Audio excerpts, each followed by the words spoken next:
गोपाष्टमी कार्तिक मास में शुक्ल पक्ष की अष्टमी तिथि को गोपाष्टमी का पर्व मनाया जाता है। इस दिन खास तौर पर गौ माता की पूजा और सेवा का विधान है। मान्यता के अनुसार इस दिन सर्वप्रथम भगवान कृष्ण ने गायों को चराना आरंभ किया था। इसलिए इस दिन गौ माता के साथ बछड़े की भी पूजा की जाती है।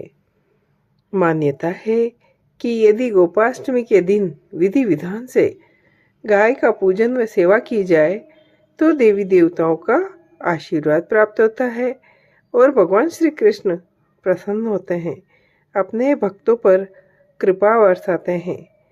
इस दिन गाय की पूजा करने से सुख समृद्धि और शांति का वास होता है।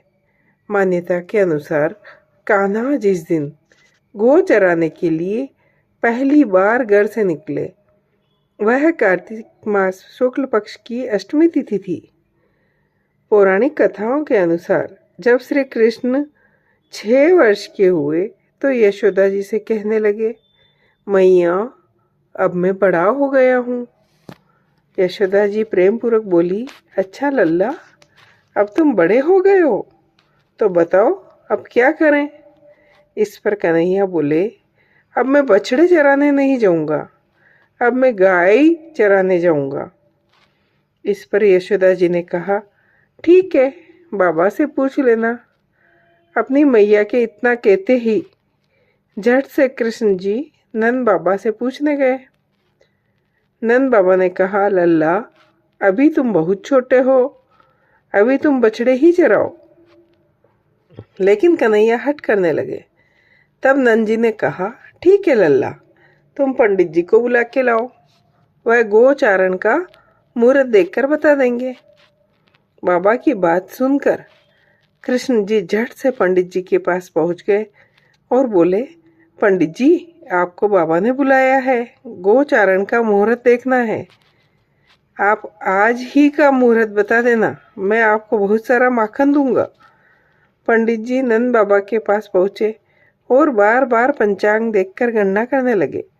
तब नंद बाबा ने पूछा, क्या बात है पंडित जी, आप बार बार क्या गिन रहे हैं। तब पंडित जी ने कहा, क्या बताएं, गोचारण के लिए केवल आज का ही मुहूर्त निकल रहा है, इसके बाद तो 1 वर्ष तक कोई मुहूर्त नहीं है। पंडित जी की बात सुनने के बाद नंद बाबा को गोचारण की स्वीकृति देनी पड़ी। उस दिन भगवान ने गोचारण आरंभ किया। यह शुभ तिथि कार्तिक मास में शुक्ल पक्ष की अष्टमी तिथि थी। भगवान के द्वारा गोचारण आरंभ करने के कारण यह तिथि गोपाष्टमी कहलाई। एक अन्य मान्यता के अनुसार कहा जाता है कि कार्तिक मास में शुक्ल पक्ष की प्रतिपदा से लेकर सप्तमी तक भगवान श्री कृष्ण ने अपनी उंगली पर गोवर्धन पर्वत को उठाए रखा था। 8वें दिन जब इंद्रदेव का अहंकार टूटा और वे श्री कृष्ण के पास क्षमा मांगने गए, तभी से कार्तिक शुक्ल अष्टमी पर गोपाष्टमी का उत्सव मनाया जा रहा है। जय हो।